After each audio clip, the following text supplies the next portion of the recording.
Bem, pessoal, vamos começar aqui a gravação da aula do dia 27 de abril de 2020 da disciplina de computação paralela, ok? Nesse estágio atual do curso, nós já vimos a parte de introdução aos modelos de computação paralela, o PRAM, como é que diz? Depois do PRAM, nós vimos também um pouco sobre as redes de interconexões, topologias. Entramos no OpenMP, vimos toda a questão de como usar o OpenMP para programar memória compartilhada. Fizemos várias atividades. Entramos no MPI, vimos como usar o MPI para memória distribuída, ok? Passamos atividades, nós vamos voltar, vai ter mais atividades misturando OpenMP e MPI, mais atividades do OpenMP, mais atividades do MPI, vamos ter mais exercício de programação, ok? Mas agora nós vamos começar um assunto diferente, certo? Um assunto diferente, certo? Até agora, todo o nosso alvo, todo o nosso objetivo era código executando em CPU, ok? CPU, x86, x86-64, seja lá o que for, mas a CPU que é o mesmo processador que está executando os nossos processos. Aqui no caso, um processo do meu navegador, o processo que está gravando a aula, tudo isso aí está executando a CPU, é o mesmo código, né? Não tem nenhuma diferença, ok? E mesmo no aspecto do MPI, quando eu estava tratando da distribuição, ficava subentendido que eram CPUs cooperando, né? Você tinha, de certa forma, uma parte homogênea, que era a arquitetura que estava sendo executada. Você não tinha processo executando em uma arquitetura e um processo executando em outra arquitetura. Você não tinha isso, certo? Ah, professor, mas será que eu posso executar um programa MPI, parte de uma máquina, ligar duas máquinas, um cabo de rede?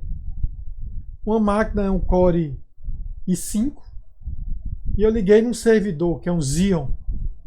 Será que meus processos vão executar? Olha, vão, certo? Não é o melhor cenário, ok?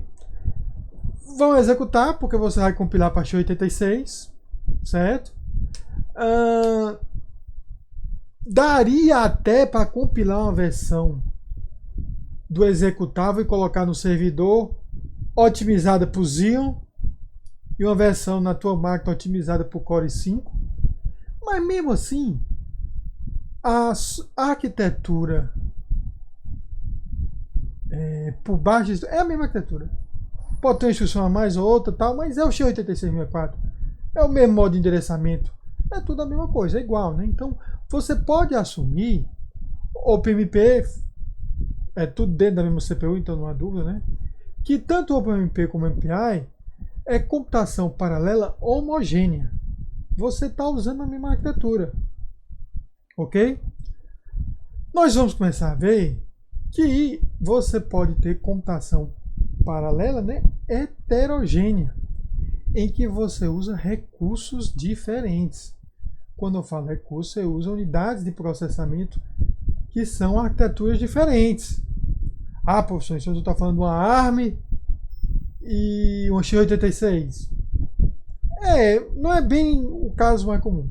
O mais comum que você podia imaginar é um x86, um desktop normal, né?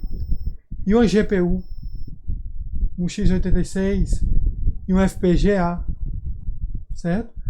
Os frameworks que nós vamos ver, eles tentam, né? Porque não tem como você ter o mesmo framework para um FPGA e para uma GPU do mesmo jeito, né? Tem promessa que vai estar sendo possível, é uma coisa até que a gente tem que discutir sobre a gente vai ajudar isso ou não. Mas, a grosso modo, no nível inicial, nós vamos considerar a GPU, certo? Que é diferente. A GPU, as unidades de processamento, não é a mesma arquitetura. Você entende que a GPU ela é uma placa que você tem as instruções bem específicas, você coloca no barramento PCI Express, né? Ok? Então nós vamos ver como é que você coloca código paralelo para executar nessas placas, ao mesmo tempo que a CPU vai estar executando também código e tudo mais. Ok? Vamos aqui para a apresentação. Opa! Sincronizou, sincronizado. Pronto. Ok? No nosso capítulo livro, trata-se de programando processadores gráficos.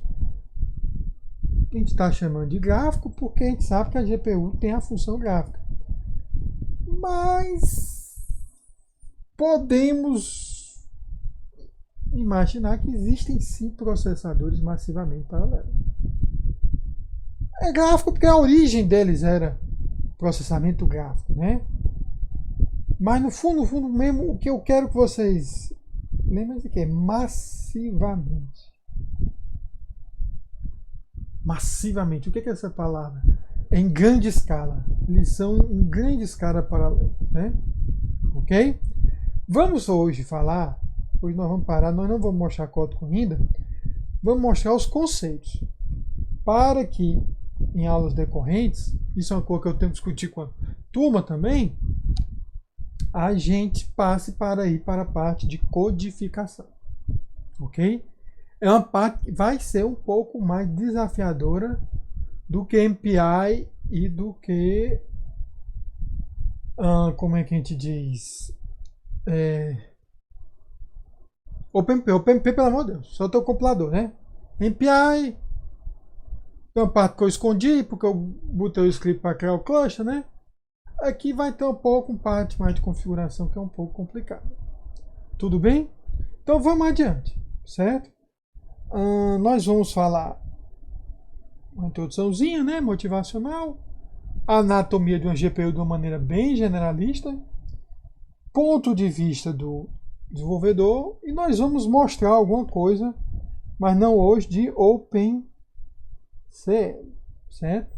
Final da aula eu vou querer discutir com vocês um pouco sobre se a gente vai se aprofundar no OpenCL ou vamos buscar outras alternativas. Mas aí eu vou precisar de um feedback de vocês. Ok? Vamos adiante. Certo? Olha, vamos aqui. A CPU, gente. Certo? O que é a CPU? Elas são projetadas hoje em dia. Por muito tempo, a CPU ela não tinha o conceito de paralelismo no nível de multicore, né? Por razões de custo, até mesmo das ferramentas de software não estarem preparadas e também porque por não haver demanda, já que ainda estava tendo possibilidade de diminuir cada vez mais o tamanho dos componentes, né? Paralelismo não era demanda ainda. Você, por muito tempo, a CPU, o projeto dela, onde é que tinha paralelismo? Lá dentro do pipeline. Você tinha replicação de etapas. Você tinha questão de, olha, vamos tentar carregar o pipeline com aquelas instruções que tem mais chance de ocorrer. Certo? É o seguinte, lá dentro do meu código tem uma instrução de pulo. De pulo não, de desvio, tem um if then else. Vamos tentar carregar o pipeline com as instruções das duas opções do laço. Ou do laço não, da condição. Tanto o corpo do if quanto o corpo do else. Aí durante a execução, seja qual for o caminho a ser seguido, o pipeline já estaria pronto, já teria os operandos, já teria. Então você tinha muita coisa de otimização do pipeline, de instruções novas. Então elas foram projetadas para serialmente, mesmo o código serial, a CPU já conseguir lidar com tarefas complexas. Que é o quê? Tratar um desvio condicional. Certo? Desvio condicional em assembly é um JMP, né? Pula para um laço. Mas em código de alto nível, o desvio condicional é um if else, né? Isso aqui é um trecho 1, né? E um trecho 2. Ok? Então o que, que a CPU tentava fazer? Olha, tá aí, vai chegar nesse ponto desse if, pode ir para um caminho ou para o outro. Vamos fazer o seguinte, tenta carregar. Ele tentava lá da questão de paginação, né? Até isso. Carrega as páginas, tanto desse trecho quanto desse. Num pedido só da memória. Porque seja qual o caminho que for, não vai ter mais page default. Da mesma forma, a CPU fazia, dentro da arquitetura, olha, carrega as linhas de cache, tanto do trecho 1 quanto do trecho 2. Certo? Porque ó, faz só uma requisição, só um cache miss, já carrega os dois. Se executar um, tanto faz. Infelizmente, trecho 1 é muito grande, trecho 2 é muito grande. O que é que faz? Aí você tinha maior loucura. Se eu não me engano, hoje o, essa arquitetura Ryzen, né, da AMD chega a ter uma rede neural. Para nesse ponto, essa rede neural tentar prever qual o trecho que tem mais chance de ocorrer. Com aprendizado de máquina lá dentro integrado no chip. Que eles conseguiram porque conseguiram colocar essa lógica lá dentro porque a litografia deles está menor, né? 7 nanômetros. Então dentro do mesmo chip cabe mais lógica. Então tem um perceptron lá, uma rede neural, não sei qual, que tenta acertar em termos de execução qual trecho vai ser executado. Então isso é muito código em forma de silício lá dentro da CPU, certo? Então ela é muito complexa. Mesmo o código serial, ela já tem muita complexidade lá dentro. E outra coisa, existe o conceito do processo para essa CPU, né? Processo e threads. Então essa CPU tem muita informação do contexto de cada processo e cada thread. Então você tem na registradores toda a estrutura de cache para permitir a troca rápida de um contexto para o outro.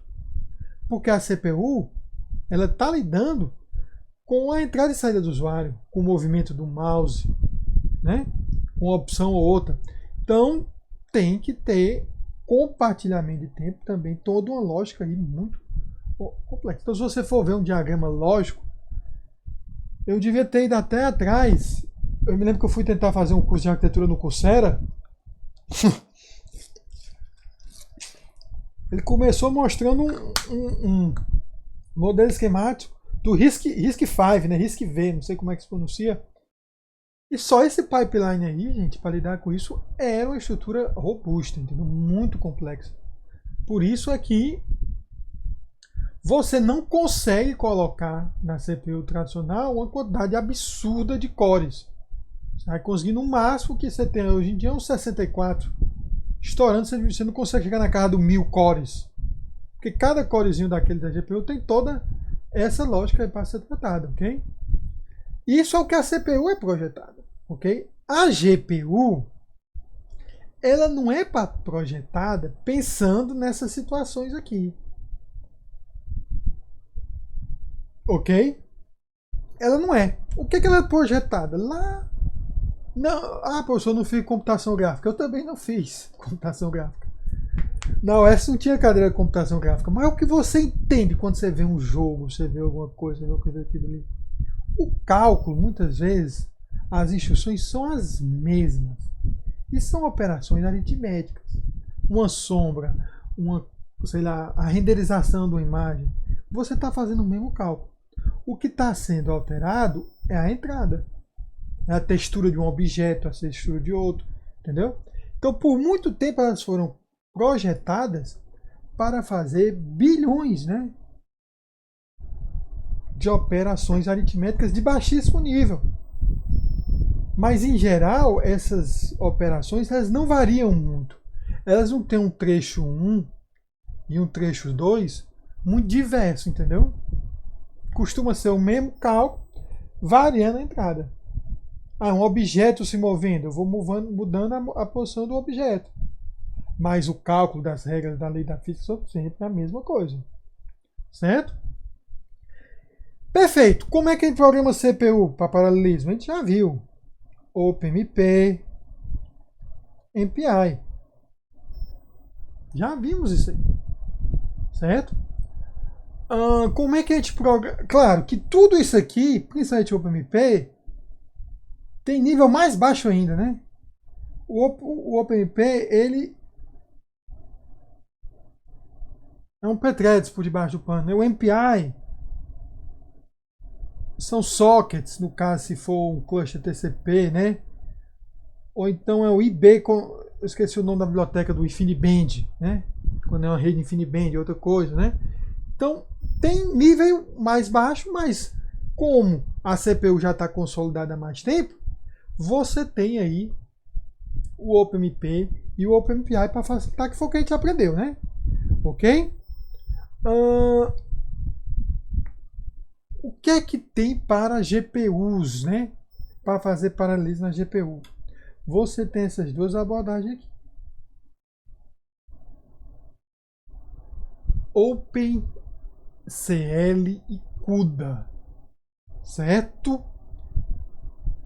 OpenCL eu não me lembro o que é o CL, CUDA, Compute Unified, são siglas, certo? Eles estão no níveis de P-Thread, certo? Então eles não são algo mais alto nível como o OpenMP ou MPI, certo? Eles estão no nível mais baixo, principalmente OpenCL. OpenCL é que realmente seria o P-Thread da vida, né? O CUDA já está um pouquinho mais fácil, mas mesmo assim não é tão simples. Eles estão mais no nível de você ter muito, você como programador, ter muito mais controle, certo? Quais são as diferenças, certo? CUDA é uma proposta da NVIDIA. A NVIDIA suporta CUDA nas placas dela e dos dispositivos dela. OpenMP, certo? OpenMP não, desculpe. OpenCL, pelo próprio nome Open, você considera que deveria, que é um consórcio, que é o grupo Cronos. Esse consórcio, ele também é responsável pelo OpenGL, uma biblioteca aí, quem já mexeu com o código de computação gráfica deve ter ouvido falar, que é a Vulkan, certo? Ok? E esse grupo Cronos tem os associados. A própria NVIDIA é associada do grupo Cronos, a Intel, né? A AMD. Tudo bem? Então, aí professor, então eu vou aprender o PCL. A questão é que a NVIDIA ela gasta mais dinheiro nesse cara do que no OpenCL. Então, na verdade, o que é que a NVIDIA faz? Assim, se você for ver lá, tem discussões absurdas de quem, do pessoal que é a favor de usar CUDA, OpenCL e tal, tem toda essa discussão, né? Mas o que acontece? A NVIDIA tem o interesse de manter o OpenCL, mas tentando buscar quem já desenvolveu a aplicação do OpenCL para rodar na plataforma dela. Então a ferramenta, o driver dela aceita código OpenCL para executar na placa dela, mas existem funcionalidades das placas que só estão disponíveis no CUDA. Como o quê? Muita coisa da transferência de memória, kernel simultâneo. Isso a gente vai ver mais quando a gente tiver o significado do tiver vendo o código. Mas o que a NVIDIA faz é o seguinte: olha, eu lancei a placa nova, RTX, ou a versão quadro da RTX tal, tem essas funcionalidades novas, tem socores, um chip específico para inteligência artificial, tudo. E tá aqui o CUDA com funçõezinhas para tu acessar. E o OpenCL? Depois a gente implementa. E eventualmente aparece. Mas em geral, se você tem uma placa NVIDIA e você quer usar o máximo da sua placa, você tem que programar CUDA. Certo? Mas se você tiver um programa em OpenCL, você consegue rodar na placa NVIDIA. Tudo bem? Perfeito. OpenCL também tem a questão, como tem muita gente opinando, demora mais para progredir, certo? Mas qual é a vantagem? Eu vou poder rodar na NVIDIA, de alguma forma eu vou rodar, nas placas da AMD. Vou botar até aqui a AMD, é o time. AMD geralmente o logotipo, as cores é vermelho, né? Deixar Intel de azul, né? E também é o seguinte, o chip da Intel, gente, hoje, não usiam chip de servidor, mas os que nós temos, os Core i da vida, eles são CPU mais GPU. Ele tem uma GPUzinha integrada, que é muito mais fraca do que uma GPU da AMD e da NVIDIA. Existem, não dizer rumores, né? Existem fatos concretos de que a Intel vai lançar uma GPU para concorrer com a NVIDIA e a AMD. Uma GPU externa que você liga lá no PCI Express e tudo mais. Ok? Mas, por enquanto, na realidade que nós temos, né? Você tem uma partezinha menor lá da CPU da Intel, que geralmente você não usa, né? Está sendo usado para representar aqui essa parte gráfica, o slide e tal. Ok? Mas você também pode usar para processamento de alto desempenho ou computação paralela, certo? Aqui eu estou no Windows, mas você vem aqui, gerenciador de tarefas, desempenho. Bem, aqui aparece mesmo de cor, mas está aqui, ó. Ele, no meu caso, eu tenho a placa NVIDIA, que é a placa que eu uso como principal, porque está ligado na energia, né? O computador. Mas eu tenho uma GPU aqui Intel. Uma GPUzinha Intel Graphics 4600. Que tem uma memóriazinha fraquinha, né? 128, acesso a uma parte da memória também compartilhada. Essa memória aqui, 128 mega, isso aqui é pouco, né, gente? Eu acredito. Aí eu não sei lhe dizer, gente, se. Eu acho que já é embutida no chip da CPU mesmo, certo? Essa aqui não. Essa aqui, como ela é enorme, ela é da minha memória RAM principal, né? Ok? Então ela é bem fraquinha, mas está aqui. Serve para ser utilizada. Já a minha. Que não é essa GPU toda, né? A 1050, ela tem já uma memória bem mais robusta e ainda consegue acessar uma memória aí compartilhada da cor, né? Você vê aqui pela o uso dela, ó, aqui a minha apresentação e gravação tá usando alguma coisa dela, né? A parte 3D e a codificação de vídeo. Mas você vê que não usa 100%, né? Então, eu poderia, desse cenário aqui, tá usando, se eu vou usar um processamento paralelo por alguma razão, eu podia usar a GPU da Intel. Ou então podia trazer o vídeo do meu monitor para a GPU Intel e rodar minha computação aqui na 1050, né? Ok? Então, opa, coisou aqui, voltar aqui, perfeito. Tem todo esse cenário. Ok? Mas e aí, professor? Então a gente vai aprender o OpenCL. Vamos discutir mais para frente, mas além do OpenCL, que o OpenCL é 2000 e alguma coisa, né? 2005, 2006. Esse pessoal do grupo Cronos, muito esperto, tá lançando agora a Sickle, certo? Que você pronuncia como Sickle. Eu não sei bem como é que pronuncia, né? Essa Sickle, ela é uma versão mais moderna do OpenCL. Não me aprofundei muito, mas pareceu bem melhor. Porque a OpenCL, apesar dela ter suporte a C++, ela é todo o funcionamento como se fosse uma API em C. Então o negócio é bem baixo nível. E a Intel, certo? Tá pegando essa Sickle e tá criando um tal, né, de One minúsculo API. ok? Essa é o API. Essa ciclo ainda tem suporte da AMD, certo? Beleza? Mas é como se a Intel está pegando algo que o padrão define e transformando numa solução dela. E aí ela está querendo vender, como você fazer a mesma coisa, CPU, FPGA. A NVIDIA não tem esse interesse tanto em FPGA, porque ela não faz FPGA, né? E GPU. Então essa One API, a Intel tá vendendo, não, olha, tu vai fazer o mesmo código e vai rodar em qualquer coisa. Não vai funcionar magicamente, gente. Por mais que ela venda, mas você vai conseguir aproveitar mais coisas.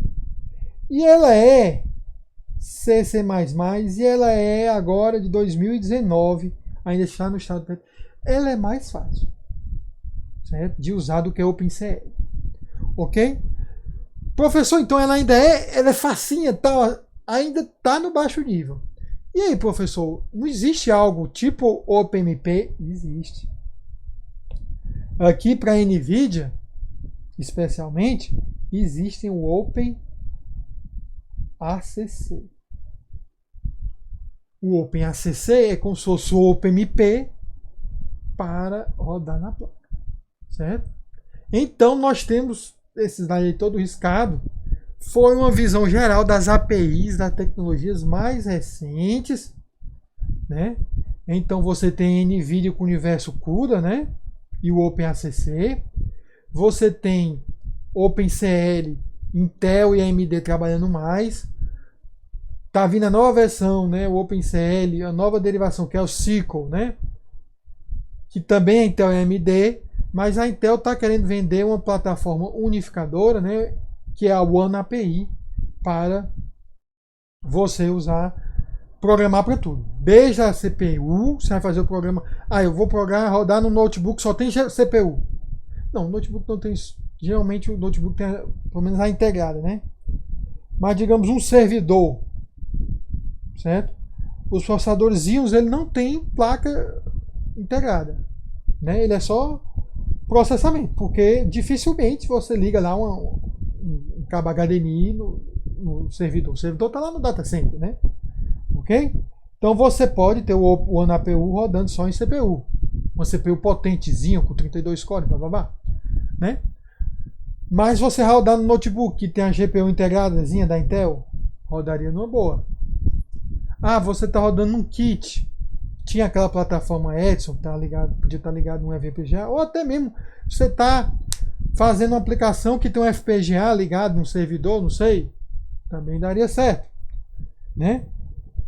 E futuramente, quando a Intel tiver as placas dedicadas, né, no barramento PCI Express, você procurar aí nos sites de rumores, já tem fotos que escaparam, né? É produto aí que vão ser lançados, né? Você vai poder usar o One API. Professor, mas eu quero o One API rodar na placa NVIDIA. Vai ter algumas gambiarras que a comunidade faz que vai dar certo.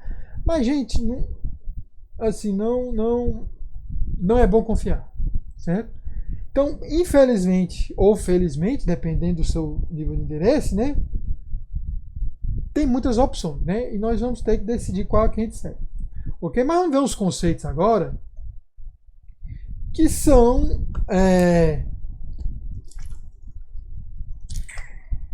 determinados, são fixos. Como é que a gente diz? Independe da placa que você for usar. São conceitos que a gente vai voltar, pensando em termos de CPU, tentar explicar como a computação vai ter que ser pensada de maneira diferente para você, desenvolvedor. Tudo bem? Indo adiante, ideia básica do projeto de uma GPU. Centenas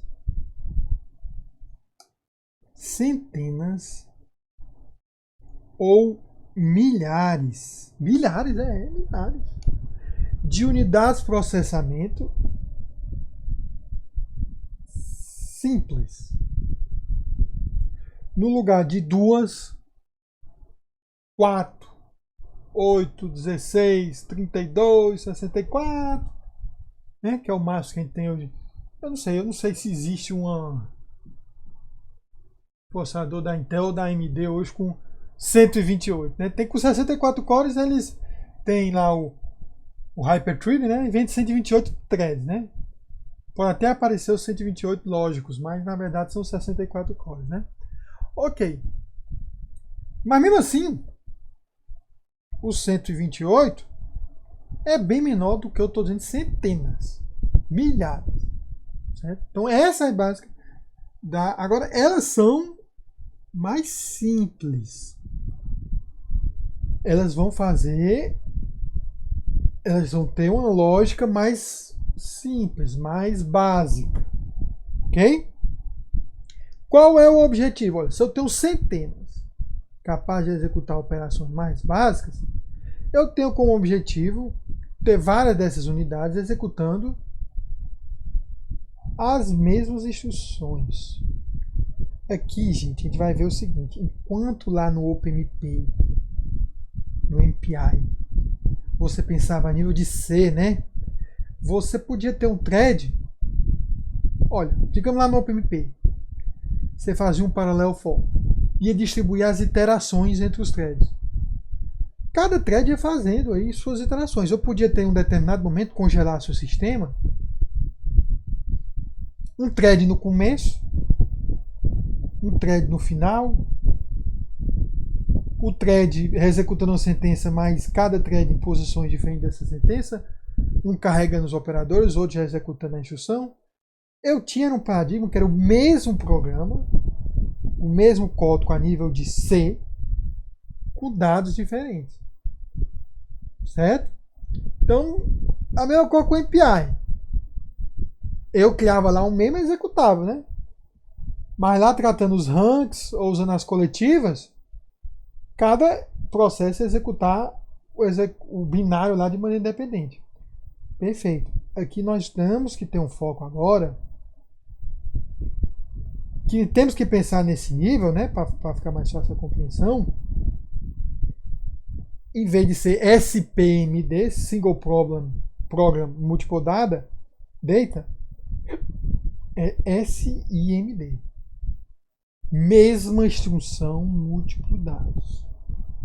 Então, nessas centenas, milhares de unidades de processamento, a tendência é que fique, num determinado momento, sempre a mesma instrução executando.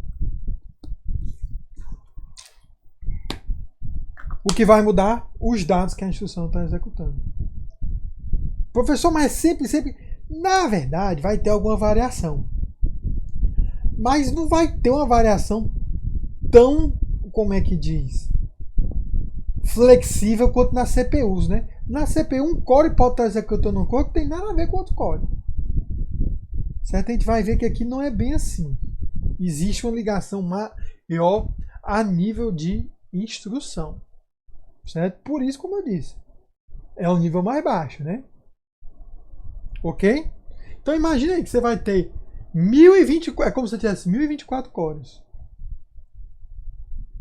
É o que normalmente você for ver lá numa especificação do GPU, é o que tem.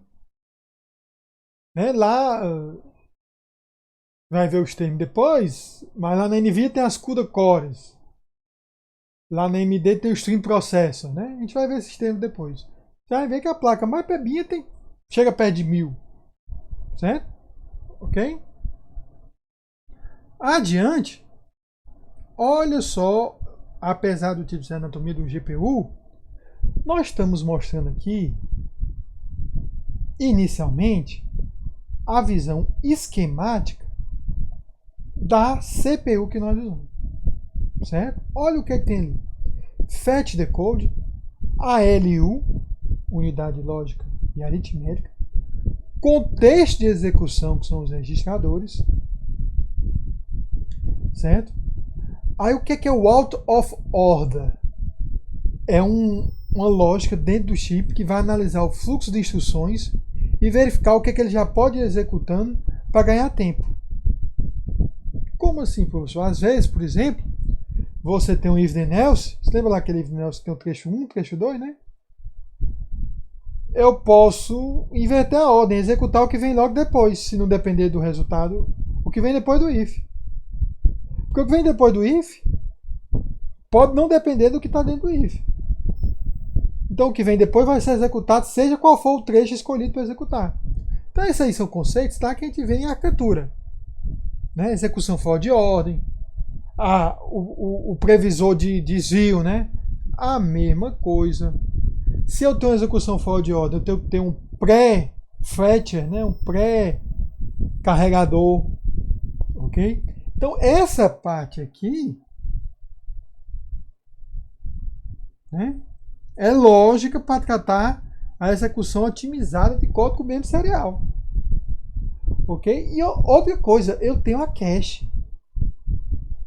E a cache é cache L1, L2, L3. Né? É muita cache comparado. A cache hoje já está na casa dos megabytes. Né? A L3. Né? A cache mais baixa do que o byte. Mas lembre-se. Não sei se chegará a ver em arquitetura. Mas em arquitetura você vai ver a estrutura. Como é a memória organizada, a memória, o hardware da memória cache, né? Tem muito mais ligação, tem muito mais lógica. Então ela ocupa mais espaço do que a memória RAM. Aquele pequeno quantidade ocupa espaço, né? Ok? E essa organização geral da CPU, você tem como contexto de execução o contador do programa, um ponteiro para uma pilha, existe uma pilha para o processo, e existe bem muito de registradores aí para o processo poder usar, para guardar operando e tudo mais, né? Para servir como escudo, evitando acesso direto à memória. Tudo bem? Perfeito. Tem essa lógica aqui que reordena a execução das instruções. Tem o previsor de desvio que tenta prever, né? Meio mundo de técnicas diferentes de previsão de desvio, implementada em não sei quantos CPUs diferentes. Cada versão mais nova tem uma implementação melhor, né? Tem a cache, né, que chega a ser 50% da área do chip. Então ela é, esse núcleo de uma CPU é um núcleo gordo, né? Óbvio, se eu tenho dois núcleos, eu vou ter que ter duas LU. Eu vou ter que replicar essa situação. Ok? Talvez isso aqui dê para ser compartilhado. Se, enfim, um nível da cache, né, compartilhado, ok. Mas querendo ou não, tem um núcleo, replica essa lógica.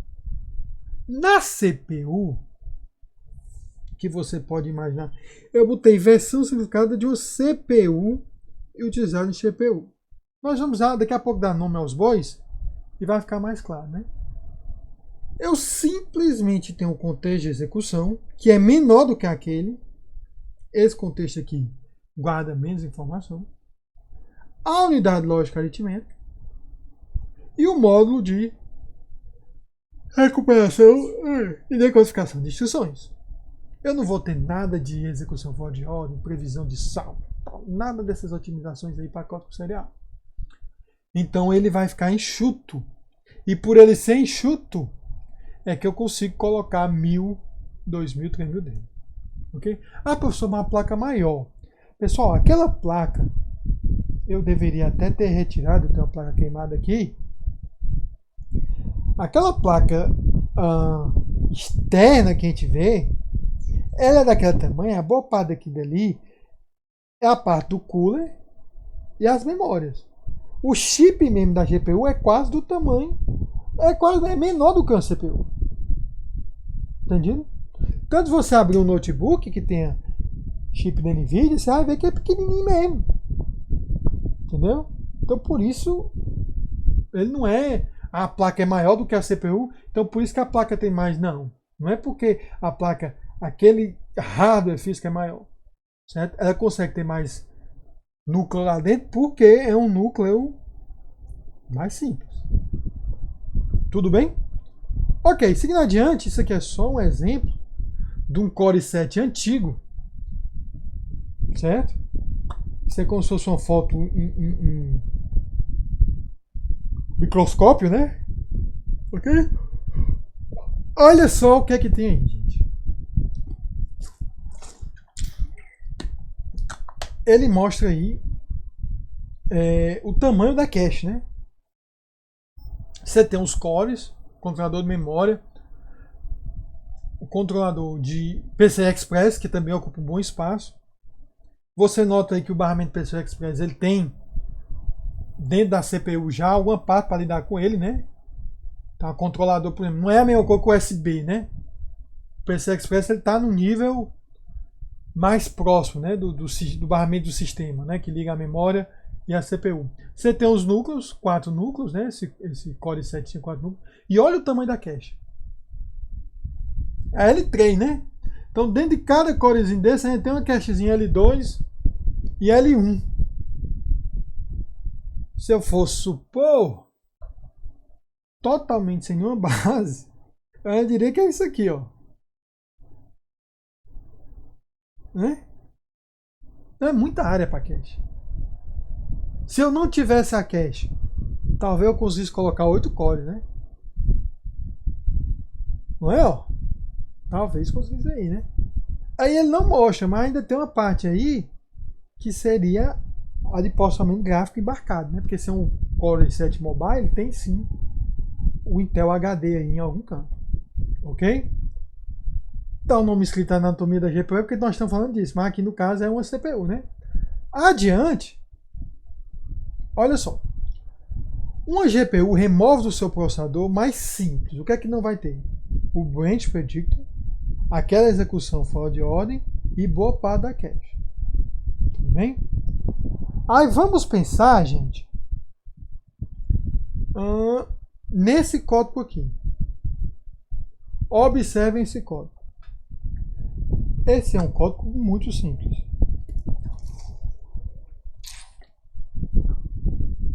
Esse é um código que recebe 2 vetores, ponto flutuante, um terceiro vetor que vai ser o resultado, né? E ele tem um TID aí que nós vamos ver depois para que serve, mas por enquanto não vamos dizer o que é ainda, né? Mas só veja aí, se TID menor que 128, seria como se 128 fosse o tamanho do vetor. Ok? Olha aí, tem um while nesse código. Seria fácil transformar esse while num for? Seria. Tudo bem? Mas esse while eu vou somar no vetor C a soma dos outros dois. Perfeito? Então nós vamos usar esse código aqui para redirecionar o nosso raciocínio. Tudo bem? Então nada mais é do que um código de soma de 2 vetores. Olha só, essa. Agora, nós não vamos pensar em C. Vamos pensar de acordo com uma arquitetura abstrata. Tudo bem? Olha só, vamos pensar aqui. Certo? Anatomia do GPU. Imagine uma CPU simples, certo? Fetch decode com um único núcleo. Certo? E eu tenho esse código aí, que representa a execução do código aqui em cima. Certo?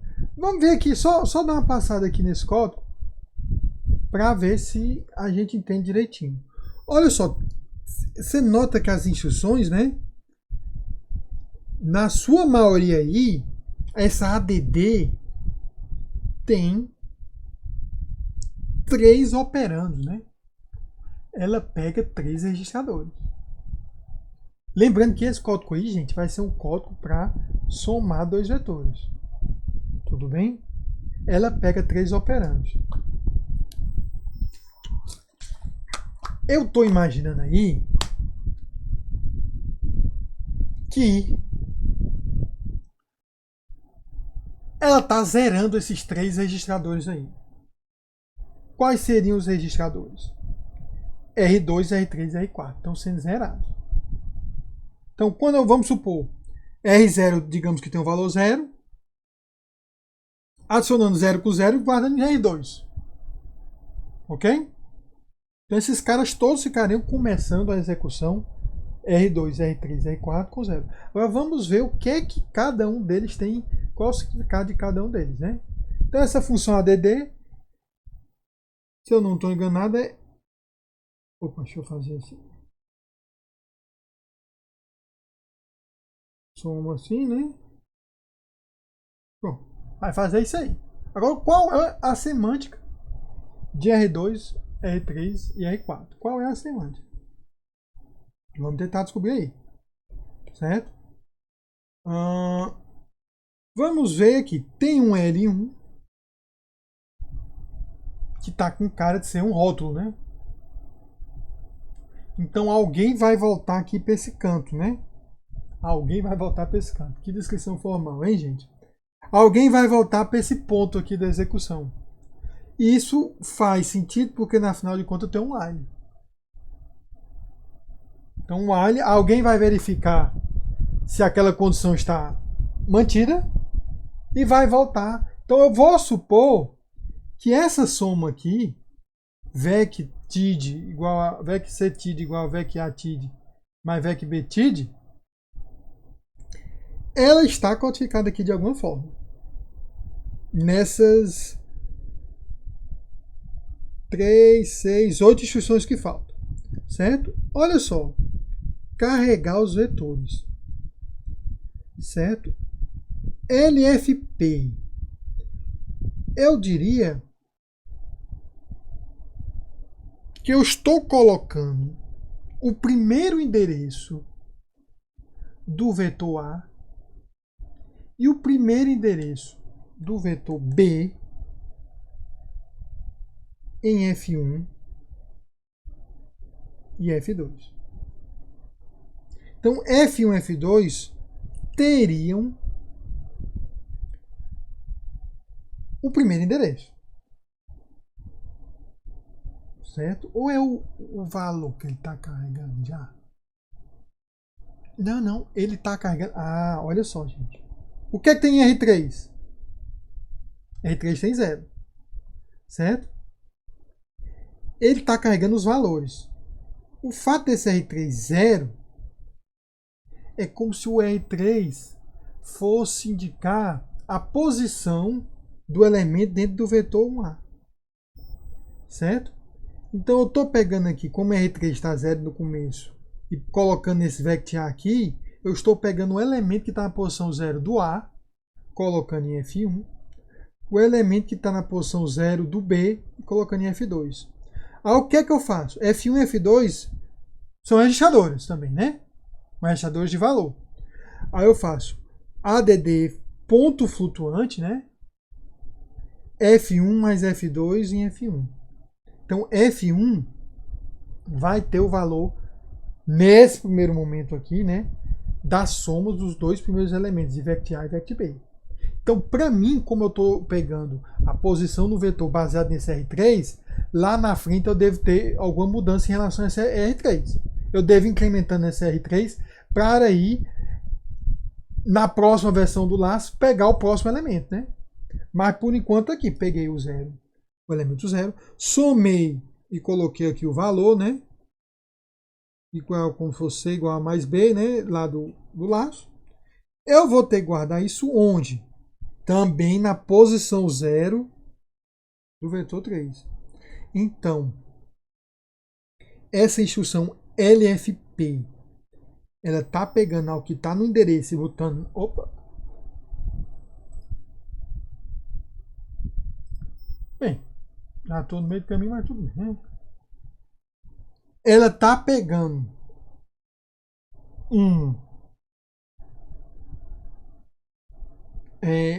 a LFP pega o conteúdo do endereço e coloca no registrador, certo? E a DDF soma em pontos flutuantes os valores dos registradores. Essa SFP, L de load é S de store, né? Vai guardar no endereço da primeira posição do vetor C o que foi somado. Certo? Perfeito. O que eu estou fazendo aqui? ADDI. ADDI deve ser adicionar inteiro. eu estou adicionando a R3 o valor 4 e guardando em R3. Por que eu estou adicionando 4? Ele não disse, mas eu disse. Float, né? Eu vou assumir que float são 4 bytes. Vou assumir isso aí. Então R3, como estava com 0, marcando aí a primeira posição do vetor A, B e C, quando eu faço R3 somando mais 4, eu vou, como é que diz? Contar agora o segundo elemento. Tudo bem? Isso depois da primeira rodada, né?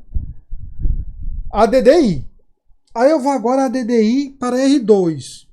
Aqui ele bota no comentário. Eu estou adicionando só um. Então R2 representa o valor do TID, né? E aqui no código, o TID tem que ser menor que 128. Então é como se fosse o controlador laço for, né? Se eu estivesse fazendo aquele programa como for. Então, entendido aí, eu acho que esses dois adicionais, né? Se fosse um double, se forem 8 bytes, eu teria que ali, em vez de ADDI R3, R3, 4, eu teria que ter ADDI R3, R3, 8. Tudo bem? Mesma coisa o R2. Mas R2 eu sempre vou pular de um em um, né? É um elemento por elemento. Certo? Agora, o que é o SLTI? Eu estou guardando smaller than I. SLTI. Smaller than I. I é o tipo de operando inteiro. O que é que eu estou fazendo? Se R2 for menor do que o valor 128 escalar, R4 fica verdadeiro. Se R2 for maior do que 108, R4 fica falso. Ok? Aí o que é que eu vou fazer? Eu vou fazer o seguinte. Se eu adicionei 1 em R2 e R2 ainda está menor que 128, com isso R4 ficou verdadeiro, nessa última instrução, se R4 for verdadeiro, eu volto e volto para o rótulo L1. Então, gente, tá aí, como é que diz? A execução, como seria num core simples, né? A execução de um código de linguagem de montagem, né, em pseudo-montagem, daquele soma de dois ponteiros. Lembrando que a instrução LFP é um load, né? A DDF é a soma ponto flutuante. SFP é um store, certo? Só isso.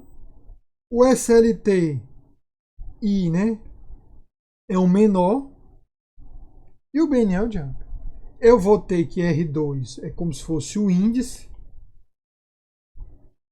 Eu vou ter que R3, rapaz, R3 é o deslocamento. Eu não me lembro como é que o livro chama, mas vou chamar de offset.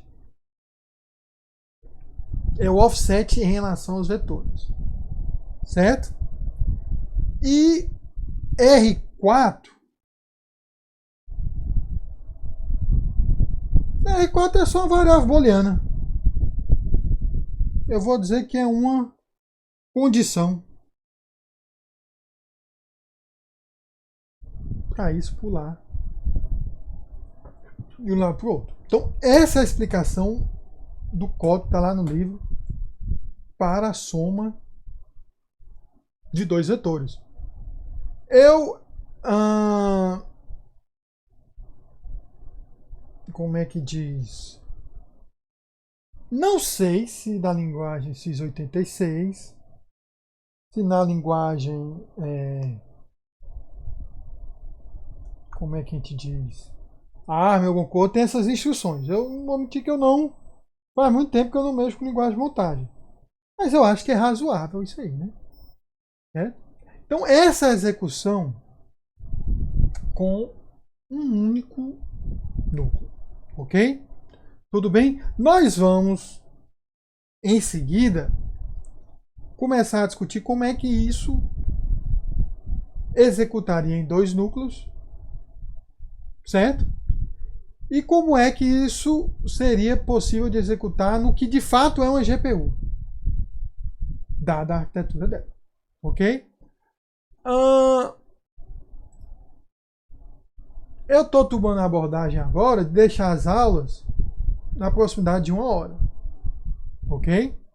Porque eu estou percebendo que pouca gente está assistindo e talvez seja... Quer dizer, essa cadeia tem pouco aluno, né? Tem 2 ou 3 visualizações dos vídeos, né? Mas eu vou deixar agora, nossas reuniões vão ter duração de 1 hora, certo? Claro que quem tiver dúvida, alguma coisa quiser perguntar, mas eu vou deixar de 1 hora porque fica mais fácil para quem tiver atrasado. Tem muito vídeo, eu fiz um mês de vídeo que 10 a 20% da turma viu. Não sei se o restante está sem internet, não sei qual seria a razão, certo? Não sei, mas eu vou tentar deixar de 1 hora, eu não vou para não ir avançando tanto no conteúdo. Nós já terminamos o OpenMPI, não sei até quanto tempo vai ficar o afastamento. Eu fico assim imaginando que se a gente for seguindo o mesmo ritmo, terminaria o conteúdo, né? Porque a aula flui, eu consigo dar mais conteúdo, não tem tanta dúvida de vocês, não costuma ninguém interromper para tirar dúvida. A aula vai ficar dando conteúdo e, né? Pronto, dizer que terminei. Quando a gente voltar, claro que quando voltar eu vou mostrar de onde a gente parou de novo, mas enfim, tentar de condensar mais as aulas num único assunto. Então hoje a gente viu uma parte da introdução e viu como é a execução daquele pequeno código, que é um pequeno trecho de código, né? Numa única CPU, certo? E a aula que vem a gente continua explicando as outras partes, como é que a gente vai chegar para representar aquilo dali dentro da GPU. Tudo bem, gente? Ok? Eu vou finalizar a gravação.